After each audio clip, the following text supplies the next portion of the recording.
Welcome to Master the Self. I am Neeraj Gosai. I am a yoga and a meditation teacher and a pranic healer. And today we are continuing with our series on yoga philosophy. And today's topic is the niyamas. It is the second limb of yoga, and niyamas are the do's or the rules which needs to be followed by a yoga practitioner to make one's life happy and healthy. And also they are the self-discipline practices and the spiritual practices which will lead one on the path of spirituality.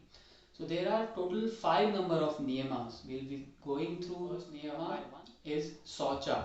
Saucha means cleanliness or purity.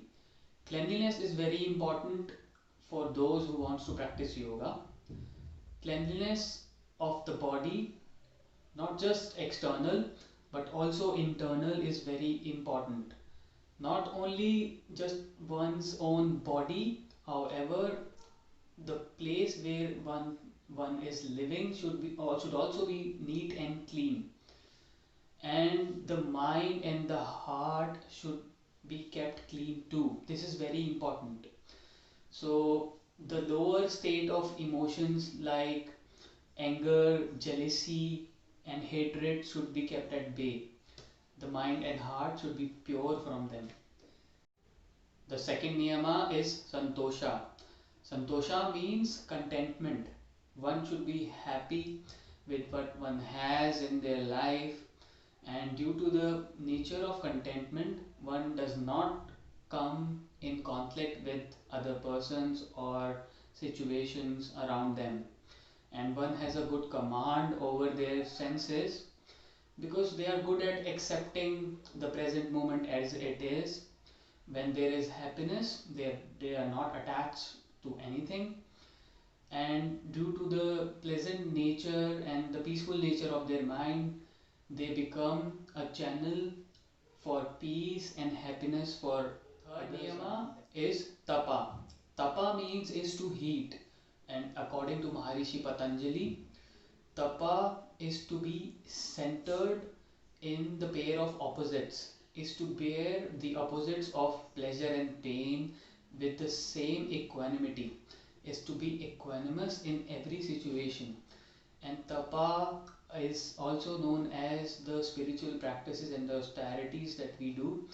And by practicing Tapa, one gradually increases their willpower, and also a certain kind of mastery arises over their body and their senses, and and the mind becomes pure along with the body, and with that pure mind and the ability of equanimity, of being centered in every situation, really helps in going forward in the path of yoga. The fourth niyama is Swadhyaya. So Swadhyaya is a composite of two words. So Swa means one's own self, and Adhyaya means is to study. And we can say Swadhyaya means the study of the self, and the study of the self, and also the study of the scriptures. And to study one's own self is the most difficult thing, and one should be vigilant day and night while studying their own self through their thoughts, their words, and also their deeds.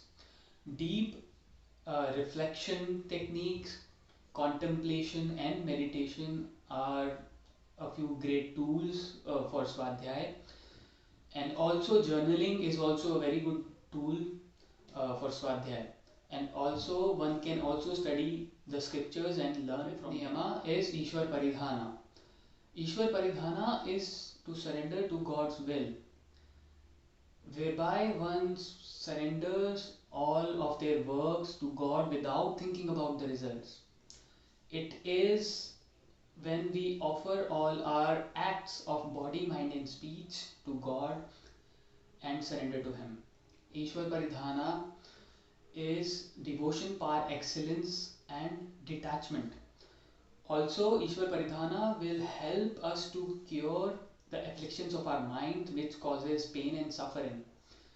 and it is designed to redirect our energy away from our selfish desires and our personal dramas. Ishwar Paridhana is to do our best and leave out the rest.